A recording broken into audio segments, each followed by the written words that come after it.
Welcome to the Really Know Your Customer podcast with your hosts, Betsy Westhafer and Tony Bodo. Join Betsy and Tony as they dive in with highly successful C-suite leaders who have grown successful organizations by creating a laser focus on listening to their customers and building deep customer relationships. Now, it's time to join Betsy and Tony for the Really Know Your Customer show.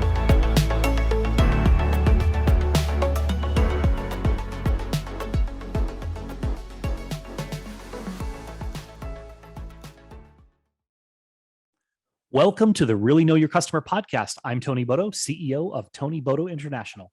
And I'm Betsy Westhafer, CEO of the Congruity Group, and we're so happy to have you with us here today.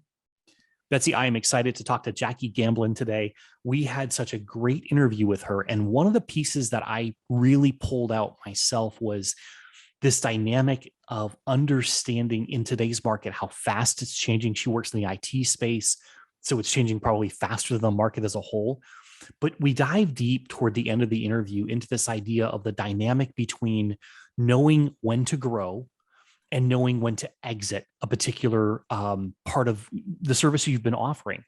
And I think it'll make a lot more sense as we go through the interview for people, but it's really important because if you really know your customer, you're going to know on the front end if you should be growing with them, or if you should say, maybe there's another partner they should be working with. And Jackie really dives into that. And to pull that out, I just want to say there's three things that she talks about, and I want to just pull them out here so people think about them as we're going through this. She says that if you want to grow, know where to grow and know where to exit, you pay attention to what's demand. Is the demand growing? Is it decreasing, right? And then finding resources. So essentially, can you scale? Because if you don't have the resources, you don't have the talent, if you will, the skills across the country to bring people in to do this type of work in IT, then you can't really scale it. So it doesn't make sense to go there. And then the third piece of it she talks about is really the fit with the company and the vision she has for the company. And so I think if anyone that's growing a business, no matter what size your business is today, those three things hold true.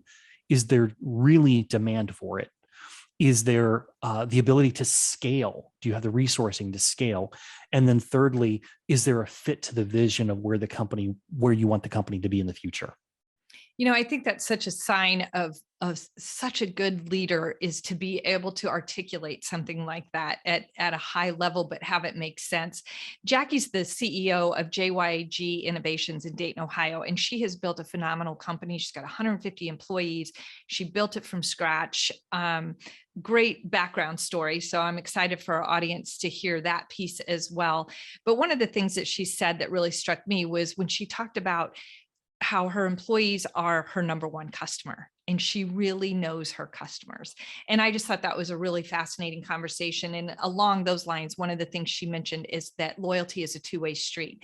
Not only did she pick them as an employee for her company, but they chose her company. And so she'll dive into that a little bit more. So with that, let's dive into the conversation with Jackie Gamblin. Awesome, Jackie, to have you here today. Thanks so much for joining us. Thank you. It's great to be here. Yeah, we are so excited to have this conversation. We, as most of our listeners know, we go through a prep session with our guests. And so we have some things that we're really excited to talk to you about. So let's go ahead and jump right in.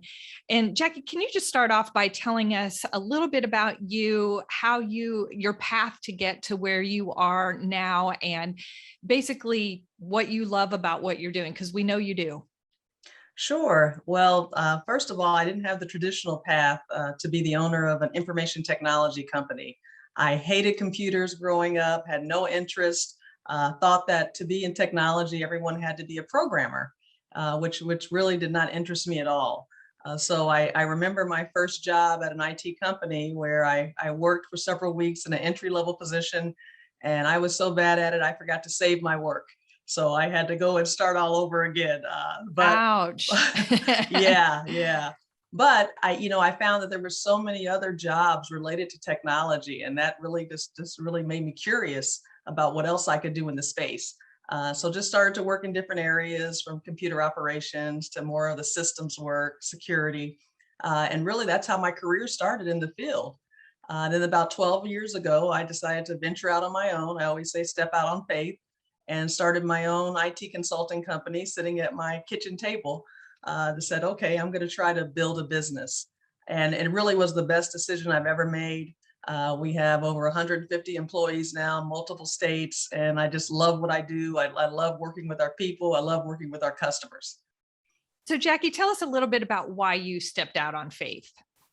It really was a quality of life decision. And I know that sounds kind of curious when you're talking about going into business on your own as if you're going to have more time. But it really was about controlling my time and really dedicating myself and spending things on the things that I thought were important. I'm a hard worker. I'm a type A. I'm always going to give that 100%. But I really wanted to really say I have control of how I do this. I was a young mother, had a small child at home. And so I really wanted to make sure that I could spend the quality time that I thought she deserved, while at the same time continue my professional career. So it was a balancing act that I said, okay, I think I could maybe do this a little better if I just have more control of my own destiny. I love that distinction because a lot of times people think, oh, I'm going to have all this time to myself when you're an entrepreneur. And it of course never turns out that way, but that's a really good distinction, that it's not so much about having more time, but being able to control your time. I think that's a really good point. So tell us about JYG Innovations. Sure. So I mentioned we're an information technology company, and I like to say we're a solutions company. So we really go into a customer site and try to determine what's the challenge, what's the problem. Normally they're complex problems that need technology as an enabler. So we are not leaning towards any particular solution, any particular product. It really is about the discovery process and the analysis process, saying, how can we help you accomplish whatever objective you're trying to accomplish? So that may be a systems engineering solution, that may be an operation solution, could be hardware, software, it could be a process, people solution, where you have particular resources that maybe you need to develop and create a training plan in a certain way to get them prepared for what you're trying to do in your organization. So that's why we like to say we're a solutions provider. We don't provide any products, so it's all about the people, which is really the focus of our company and our culture as well. We just try to provide the best talent to take our customers where they want to go. That actually brings up an interesting question. So in our prep session, you were talking about your employees. You made this comment that we've heard a few other entrepreneurs make, but I want to get your take on it. You said that you see your employees as your number one customer, and you just kind of alluded to, people that matter. Your employees, in a sense, are the product. They're also the customer. So talk through that with us for a moment so we understand, because on the Really Know Your Customer show, we really need to understand who your customer is. Sure. I always say that it starts as a services company, as you mentioned, people are our service, they're my customer. It starts with how we take care of them. We need employees, number one, who feel prepared, who feel like they have all the tools and resources they need to be successful. We need employees who are happy and enjoy what they do, and employees who feel taken care of. We have a lot of people, it's the whole family. Anyone who's ever worked, it's your family that goes to work with you. So if you feel like your family is not being taken care of, whether that's in terms of your compensation package, your benefits, your work schedule, your work location, all those things go into play for people to feel good about what they're doing, to be able to deliver the exceptional results that we hope that we deliver every time we go into an engagement. Is there a particular way that you go about and really hear and listen to your employees to really gain this information, this knowledge? Sure. I know we're in this virtual world where we do a lot of things remote and via email and phone calls, but I still believe in the power of the face-to-face. I'm one of those people that like to look in someone's eyes. I mean, it's amazing the things you see with body language, the unsaid. Just to really, really kind of get to know people. It's not just about what they do, it's why they do it. Why are you here? What led you to this career? Because I've had so many interesting stories. Most people, what I found in the technology industry, didn't start in technology. I mean, I've had music majors, history majors who are working in this field, and they're in here for a particular reason. So the more you get to know them, the more you know what it motivates them, the more you know how to incentivize them, and really just help them be their best selves. And Jackie, so tell us about your customer base and how. Sure. I know you serve a lot of different roles as mm-hmm. well as a few different areas. So talk to us about how you train or coach your employees to really know their customers. Sure. So the majority of our business is in the defense sector. And many people don't realize the Department of Defense is, think about it like a big shopping mall where you can buy anything. They buy everything that it takes to run a city, an organization is purchased by the Department of Defense. So where we go in is where we're focused on the technology side. So number one, most of our people work at the customer location. So they are on a military site, a military base, or in a military environment. And you have a mixture of different people there. You have industry or contractors, as they like to call us. You may have civilians, which are government workers, and then you may have military personnel. So you have this integrated environment with people with all these different backgrounds sitting in one space that have the mission to accomplish something as one team. So you really have to prepare people for that, for what they're going into, because a lot of people that come into our space have never worked in that environment before. And it's very different.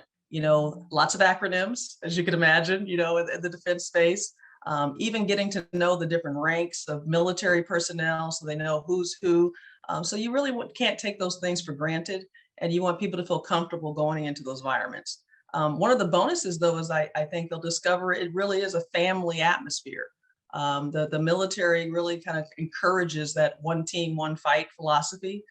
So you'll find that although you're working with these people from all these different backgrounds, you quickly become, a family within a family. So you have the JYG family as a part of our organization, and then there's another family with your customer side as well. It's really interesting as you talk about that. One of the things, I've got some experience in government contracting. One of my clients works in that space, and you have so many different individuals to really understand what their needs are, what their requirements are. And I mean, I look at it from the outside, because I don't work in that space on a regular basis, as maybe even a bit scary. I was going to say confusing, but maybe even a bit scary, because it's like I've got all these rules and regulations to follow, and then I've got a contracting officer, and I've got the IT team, the internal team to satisfy, and I've got the actual end user, and I've got the department head or the agency head. So talk us through a little of that, because that's got to be a special skill for someone to be able to handle that, to be able to see the big picture, but then also to work with the individuals.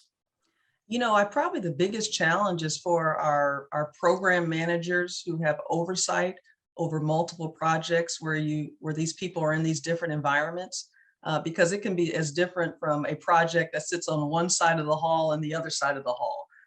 Completely different rules, standards, guidelines, environments. One of my favorite answers, we say, well, so this is how we do this, and it depends, right? Because it really is not, there's not a standard answer that's a cookie cutter, fits all situations. It really depends on that situation. So you have to take the time, and it's challenging. It's challenging, especially for someone who may have worked on one particular contract and then to go to another space where things are so different. So it takes a person who likes change, who likes to adapt, who can take kind of the unknown, because it takes some time to kind of figure things out and get to know, who you're working with and what the objectives are. So it's definitely not for the faint of heart, because there's some uncertainty there.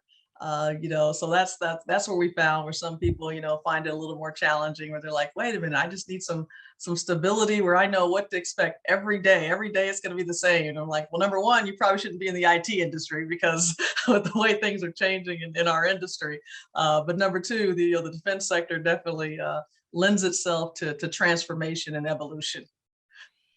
Jackie, that brings up a good question. Everybody knows there's just such a huge fight for labor, and you're looking for a very specific, not just skill set on like technical skill set, but a skill set that can adapt to those crazy environments and shift gears quickly and easily. And how do you, when you're looking to hire someone, I mean, you've got 150 employees, that's a lot of people.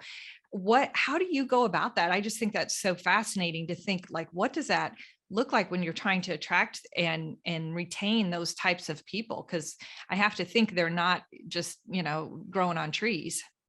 Well, it's very competitive, as you could imagine. We have, especially in this space where we are, with having a major military installation, nearby. So there are a lot of people vying for the same resources. So you really have to get creative, and you have to get creative and try to figure out what really fits in your environment. I know for leadership positions where, that's where I get engaged, and I want to make sure that I know who we're hiring and, what type of skills they have. I love taking people out to lunch, and people say, oh, why? Because it's informal. No, I like to watch how they treat the waitress or waiter, how they treat the reception person in the beginning of the restaurant. I mean, it's all those little people skills, because you really want to make sure they're a good fit, not only for our culture, but for our environment. So if people don't have those skills or challenge in that areas, they're probably going to have a problem, working for us. So it's a lot of soft skills. It's not just the technical talent. And that's tough. I mean, engineers are tough, right? I mean, you try to get them, some of them don't like to talk as often as you would like, but you at least have to say, okay, can you work with a customer? Maybe you're not as comfortable in a group setting, but if you're in a one-on-one, are you able to listen? Are you able to understand and then communicate? Can you communicate back what our intentions are and what the solution is, so we can get the job done? I love that about watching how people behave in public when maybe they don't know they're being watched. I think that's so telling. This is kind of a sidebar, but my dad had a client back in the day, and he would never go into a business deal with a client before going out on the golf course with them. He said, you can tell if they're going to be honest. You can tell if they have a temper. Like, there's nothing like a round of golf to bring out your true, your So true self. true. So I think that's such a good way to do that, whether it's golf or breakfast or lunch or whatever, just to really observe people and see how they treat people. I'm glad you Absolutely. didn't make me go golfing, because we would have been on the course yet. So, Jackie, this has been really fascinating to me. I think another place I'd love to dig into is really getting an understanding, as you look forward. I mean, you alluded to this earlier, that IT changes very rapidly. And I think anyone who's listening to this podcast, we talk specifically to CEOs, for CEOs, so they're aware of this. We've talked about, I grew up, if you will, in the 20 some years ago, I was in the business intelligence space, then the CRM space, then the customer experience space. It's like, there's been this progression. I've watched the technology, and there's things that remain constant. There's things that change. Where do you see IT today? We can throw out some of the agile and cloud and those types of things, but what is it really that you see on the horizon right now, for IT, and why is it changing so fast? What areas do you see that are growing, that you're paying attention to, especially in your sector? I think, and you mentioned, some of the buzzwords when we talk about cloud and agile and artificial intelligence and cybersecurity. But if I really were to sum it up, I think, in my career, what I've seen is, as technology is getting closer to the user, it's really about, we say, know your customer. We used to think in technology, the customer was the guy in the back computer room, working on the machines, and that's all who counted. I remember one of my first jobs in the industry is we were migrating a large mainframe system and upgrading the operating system. And so we're all about the technology. Let's make sure everything's set up correctly, is running. And we left. And I remember I got a call in the middle of the night because the computer operator had set up these shortcut buttons that they used for the operating system for commands. Now, as a system programmer, I knew the commands. Oh, sure, you just type this. Never dawned on me that this person would be impacted. So we had to go back in, and it was function keys back this, right? Function 1 does this, and it does these commands. Function, right? And so really that was eye-opening. And if you look at really how technology has progressed over the years, the end user is becoming more and more important. It's really all about the ease of use. How do we bring technology closer and make it an enabler in every industry, right? It's not, whether it's human resources, whether it's business, healthcare, it's all about how can we use technology to make people's jobs easier. So I think that is really what has led to this transformation. Let's not even talk about smartphones, right? I mean, you think about a cell phone was this thing that somebody wealthy and rich could afford. I mean, it wasn't, ubiquitous where everybody, a 5-year-old has a cell phone, but it's all about ease of use. And you look at some of the successful companies, that's what they've really been able to capitalize on and take advantage of, is how do I make this easier for people to use? I bought my dad a new iPad, a couple of years ago. And I mean, there was no instruction needed, right? I didn't have to sit down with him and explain, and no, he could pick it up. It led him through. And so, that led to him purchasing other products, that led to him being open to other technology. So I think that is what we're seeing in our field is, the easier we can make it for, someone who's not an engineer, who's not a programmer, who doesn't necessarily, this is the space that they're focused on, and they can use technology. I mean, that's the future. That just reminds me. Oh, go ahead, Tony. I was gonna say it's funny because I've had these conversations with people over the years, and they're talking about the future where there's robots and all of this. And, it's like we're imagining these Android-like devices from Star Trek or something like that, right? The reality is we already have these robots. We're using them right now. It's the software that runs the hardware. That's, so I'm just kind of amused as you're talking this through, like we have robots all around us and we just don't think of that. The function key was a form of a robot, if you will. Right. It just gave me a flashback. I just remember when we first started getting desktop computers, and it would be an all-day affair hooking it up and getting it out of the big boxes. And, this cable goes to this, and just what a deal it was to buy a computer and hook it up. And now you just like plop it down and turn it on. It's just amazing.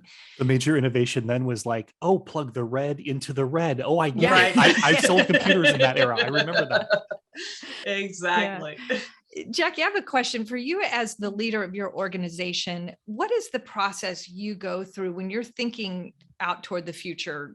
Which, Tony and I have this conversation almost on a daily basis that nobody's talking about a 5-year strategic plan because things just go way too fast and change in ways that you couldn't begin to imagine. But, when you're thinking about the future of your company and the future of technology and the future of the military, what's the process you go through to get your mind where you think things are going to go?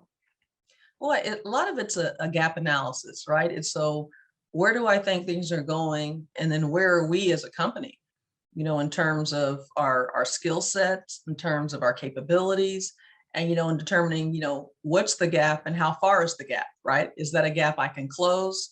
One particular area that's really hot right now, as you may have heard, is SBIRS, which is Small Business Innovation Research. And it's really how the Department of Defense takes commercial solutions ideas and says, bring it into the defense space. Let's see if we have an application to solve one of our problems. And then maybe we can help you even commercialize it to take, our solution, to the market. So it's a hot area. I mean, they're just, really trying to make it very accessible, especially to small businesses, especially businesses from different socioeconomic groups. And we looked at it, we're like, okay, we have some different solutions, but it's really not our specialty area, right? So we had to really look at ourselves and say, I know that's hot. I know that's where things are going, but is that what we do well? And can we be successful in that area? We really would have to change our whole organization. So that was, so it's those types of things where we're looking at saying, okay, is this a good fit? We've said no to a lot of customers that just say, wow, we really want to work with you. Can you do this? It's just not what we do well, or it's just not our core competency. But we try to help with that by forming a lot of strategic partnerships, right? So as working with other small businesses who may do things well, where I can say, hey, we don't do this well, but here's a great company that you can talk to. And then vice versa, they say, hey, we've received plenty of opportunities where people said, hey, we heard from someone else that this is something that you do well, and we would like to work with you. So I think it's just that really knowing who you are, knowing what you do well. And that's a constant process, right? It never ends. It's continuous. Every year, we're looking, okay, where do we want to grow? Where do we need to exit? So it's really looking, at your whole portfolio and saying what makes sense. I love the discipline that requires to say no to something that's hot, and an expression I use just mainly talking to myself, because as the world knows, entrepreneurs have that shiny object thing going on, and get excited about a lot of different things. And what I have to constantly remind myself of is just because I can doesn't mean I should. And so I really respect that discipline that you take to that approach. I got another follow-up question to that, because Sure. it's interesting. You're talking about the fast pace of change. You're talking about what you do well. And to me, it's like there's this dynamic or this pull between those two worlds. So how do you navigate that? Like, I'm thinking about my business as an example, and I'm asking this question for myself, but I'm also asking for the audience, right? Because I think a lot of us, as we're building our businesses, we see we could develop in a particular way, and it looks interesting, and it looks like something that might be a great challenge for us to take on. How do you know that's the challenge to go for? And obviously, you have to exit something typically, right? Because you have to build the resources and all that over time. But how do you know where to exit and where to grow? Well, I think there are a couple things. Number one is demand, right? So you really want to make sure someone is buying what you think you want to move into. So you're trying to measure that, where you say, okay, there's an interest. Two is it something that we can actually find the resources, because again, we're a services company. So if there's 10 in the nation that do this, it may not be the one where I'm going to capture one of those 10. So we're looking at the availability of the skill set. Another area I think that's important as well is really trying to determine, does it make sense for our corporate culture and, really my vision, the kind of company I want to be. One of the things is, you mentioned retention earlier, is we're trying to create opportunities. And I will just, plainly say there have been some things where I know, hey, I would have to change really our whole workforce. It's a whole different type of skill set. And there's some people that may not fit if I go this direction. But I found that I have people who I know can deliver, are dependable, loyal. And I always say loyalty is a two-way street. That's one of my favorite things I say to my employees. I mean, everyone likes to think the employee selected the employer, and then the employer selected you. But you both had to select each other every day, because everybody has options, right? So I want to show that commitment that says, I'm not just going to chase the shiny object, right? People have families, they're committed, and there's nothing worse than feeling like, wow, my company doesn't want to use me anymore for what they brought me in to do. So you're trying to do things that make sense, that says, how do I allow people, give them opportunities to grow, keep them challenged, and at the same time, meet any customer demands. So it's definitely a balancing act. I love that idea about loyalty being a two-way street, because that's the same way as it is with customers. And, you've said no to customers because it's not a good fit, or they don't bring the kind of energy and culture fit for your team that you're looking for. And I think that's, when you talk about your employees being customers, it's the same thing with, traditional thought on what a customer is. I think all three of us here on this conversation have fired customers, because they're just not a good fit. And so that loyalty thing does have to go both ways. They choose us, but we also, I think that's a maturity in business kind of thing. When you get to the point where you feel like that is the best long-term play, to say no to a customer versus, take it, when you start out, you want every piece of business you can get. So again, it speaks to the discipline of being a leader.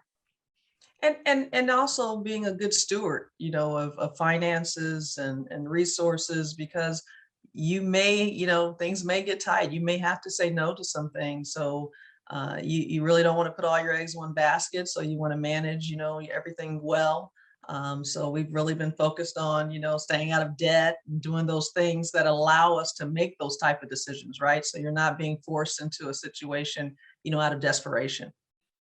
This has just been so interesting to me. I mean, we've touched on the culture of the company. We've touched on how you look at growth and how you look at exiting. I'll just kind of open this up a little bit for a second here. And we don't usually do this or ask this type of question, but if you well, you do have an audience here. What am I saying? If you have an audience here. So what is it that someone who's starting a business today, and it could be in your sector, it could be in another sector, but someone who's starting a business today, what do you think they should really focus on? What are the things that really would make a difference over the next 3 to 5 years for them to grow their business? We live in a very different world than we did 2 years ago. And so I'm just curious, someone who's built a business and successfully maintained over the last few years, especially, what's that look like to you?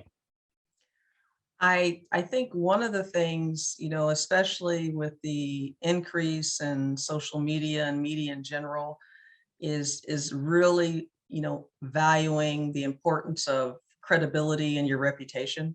There was a time where I guess, you could do something or make a big mistake and no one would know but you. But that's very unlikely in the environment where we live now. And I think also just not forgetting the importance of relationships. Again, we tend to think that if I just have the best solution or the best proposal, that will carry the day. And I just think, people buy from people, right? So people want to work with people they trust. So I think those factors are so important that sometimes we're becoming more distant from that customer, from that end user, where we need to continue to get to know them and build the relationship, because I still believe that's one of the best ways to grow your business.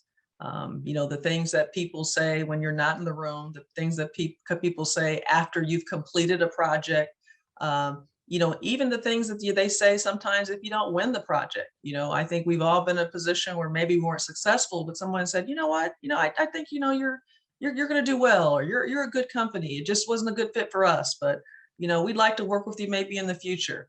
So I just think those things are important, and no matter what type of business you're trying to build. And then I guess the last part is just got to be passionate about it. I mean, you really have to love what you do, and be doing it for the right reasons. And they have to be your reasons, especially if you're the entrepreneur, you're the business owner. I think you can't go in there trying to do it for someone else or what someone else says you should do, because there are going to be so many late nights, lonely nights where you're just unsure. You're going, is this the right decision? Did I make the right decision?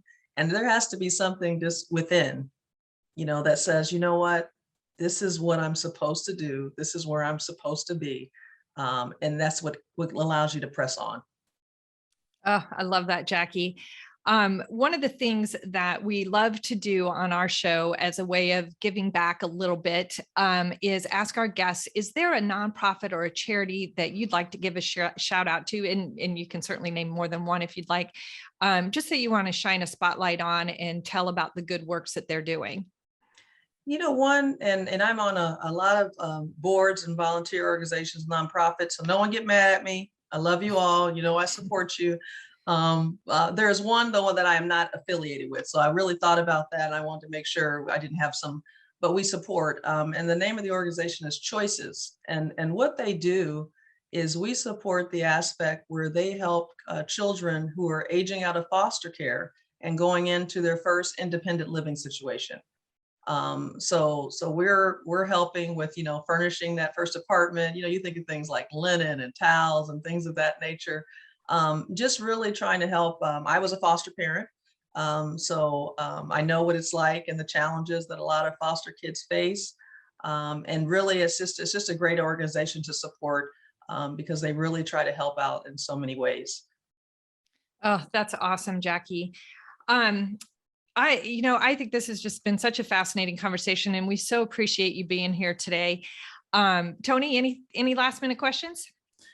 No, I think this has been phenomenal. I just want to process and listen to this again, because you've given us so much, and I really appreciate it. And I think one of that takeaway for me is just understanding understanding your vision, and holding on to that vision as you move forward. I mean, that's just such an important piece of what you shared, because you've taken what you started with at the kitchen table and built it into an organization that now helps 150, families, if you will, gather around their table every night. And I mean, so I just want to say thank you as a fellow entrepreneur.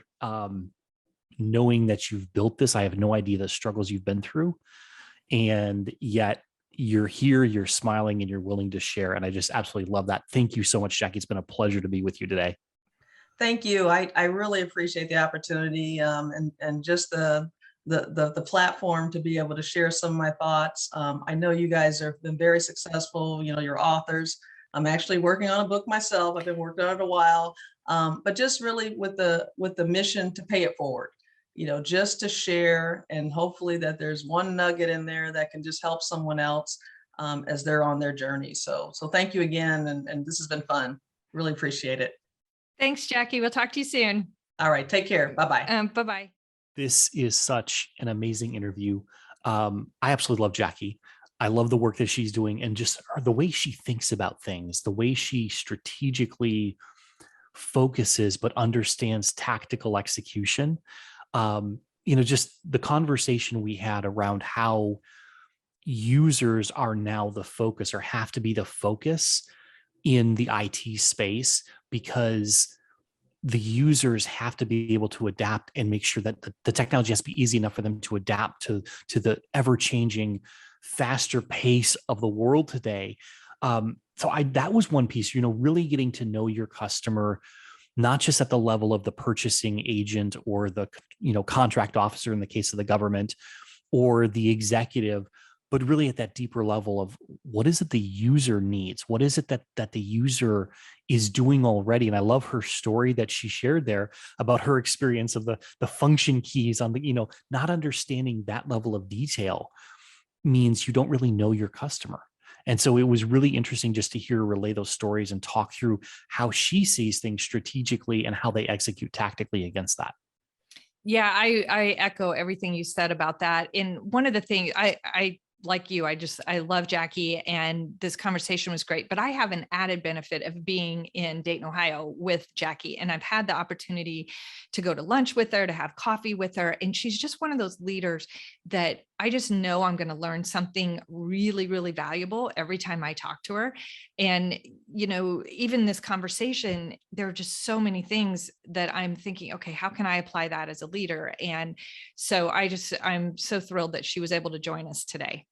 So with that, everyone, we will call that a wrap, I guess. And we're just really appreciative of our audience. We've gotten great feedback from this podcast, and would like to encourage you to subscribe, to push the thumbs up button, all the things that help us grow our podcast. So thank you again for being here, and we'll see you next time on the Really Know Your Customer podcast.